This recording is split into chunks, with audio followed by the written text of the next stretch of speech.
Hello, Dr. Nala. This is Group Freekeh with me, Chow and SIYUAN, presenting our experiment on Kaempferia Galanga. First, I'll briefly introduce K. galanga. Belonging to the Zingiberaceae family and commonly known as aromatic ginger, K. galanga provides peppery and camphor-like flavors to Javanese or Balinese dishes. It's more pungent than regular ginger and has a unique medicinal aroma. However, just like most crops, contamination of plant tissue cultures by the microorganisms will cause reduced productivity and prevent complete cultivation of K. galanga. Hence, it's essential to develop effective and reliable explant sterilization to ensure successful tissue culture protocol. Before we dive deeper into details, we research on existing articles on sterilization protocol and callus inductions protocol. They also compared the callus, shoots, and roots regeneration with different growth hormones.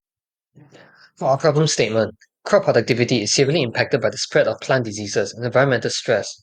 Traditional propagation methods are insufficient to meet the growing demand for disease-resistant crops. The overhasting and unsustainable collection of Kaempferia galanga from its natural habitat by farmers have also led to its status as a threatened species. Therefore, there is a need to establish efficient in vitro propagation techniques to ensure conservation and sustainable utilization of this medically important plant. Research objectives.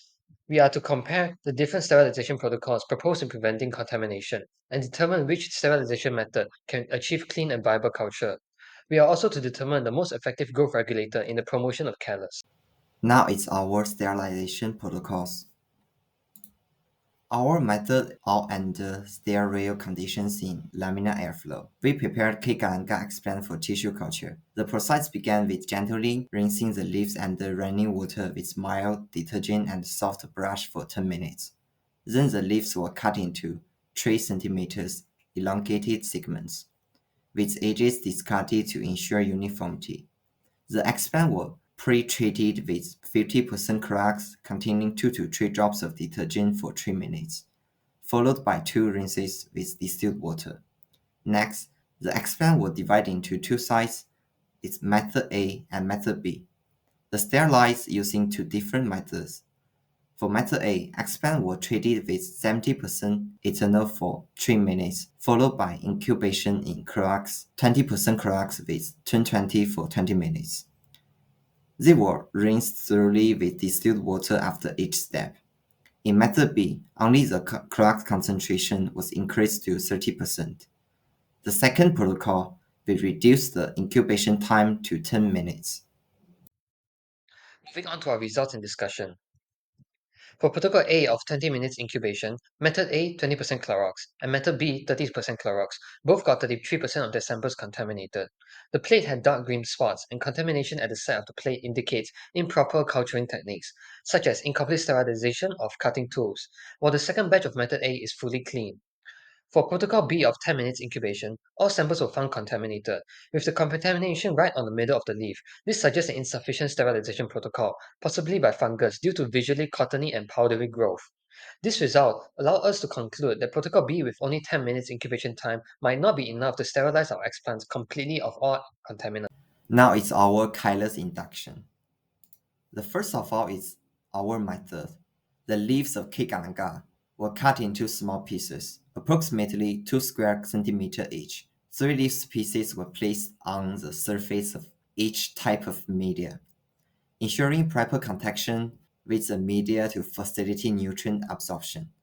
The petri dishes were sealed with perifilm to protect them from contamination. Then the cell dishes were incubated in a controlled growth chamber and regular observation were made. We monitor for signs of contamination, chylus formation, growth rate, and any for morphological changes. This setup allowed us to evaluate the effects of different growth regulators on the explant under consistent environmental conditions. Moving on, findings and discussion. The first batch, which was conducted back in 17th of October till 19th of November, was found with 36.67% contamination rate overall. Despite the fungal contamination, none of the growth hormone exhibited callus formation. The curl and expanded leaves of the explant indicate cell division and expansion, but then move on to the callus induction stage.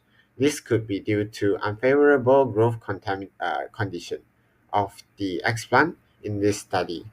So the second batch were performed at 19th of November and ended with 23 days of results. Due to unable to obtain callus induction and insufficient time for the results, we decided to compare all of the regeneration rate of this combination of growth regulators by comparing the responses and morphology of the explants. We found out that NMAS media supplemented with BAP and NAA gave the most distinct growth and regeneration rate with healthy explant. All of the explants had changes in color, swelling, and elongation at the edges, except for BAP and 2,4-D, which only had changes in colors. Then we made it into a ranking. The first place goes to BAP and NAA, followed by BAP and PIC, then 2,4-D, then also BAP plus TDZ. Lastly, goes to BAP and 2,4-D. The fact that we didn't obtain any of the colors doesn't align with the results done by studies in the literature review section, which they found out that 1.0 to 1.5 mg per liter of the 2,4-D is the optimal oxin and concentration for callus induction. The 2,4-D used in this experiment was 3.0 mg per liter, which was supposed to give a brown friable callus, but it wasn't obtained in this experiment as well. Though in the future protocols, 1.0 mg per liter of the 2,4-D media should be used instead. A study done by Rahman also showed that BAP plus NAA promotes faster regeneration rates, which aligns with our studies, which we obtained that BAP plus NAA, which exhibited the most distinct regeneration rate compared to other growth. Our experiment faced a few limitations that may affect the results. The first, we don't have duplicates or extra samples, which limits the conclusiveness of our comparisons. Secondly, the time management. The new batch were prepared too late, leaving insufficient time for complete the growth, as callus induction typically requires about 4 weeks. Lastly, the media or growth regulator concentration may not be optimal for K-Galanga. That's what we learned from this practical. PTC techniques, media optimization, and data and time management. In conclusion, both 20% and 30% concentration of Clorox had similar sterilization effects on K. galanga leaves with the same contamination rate.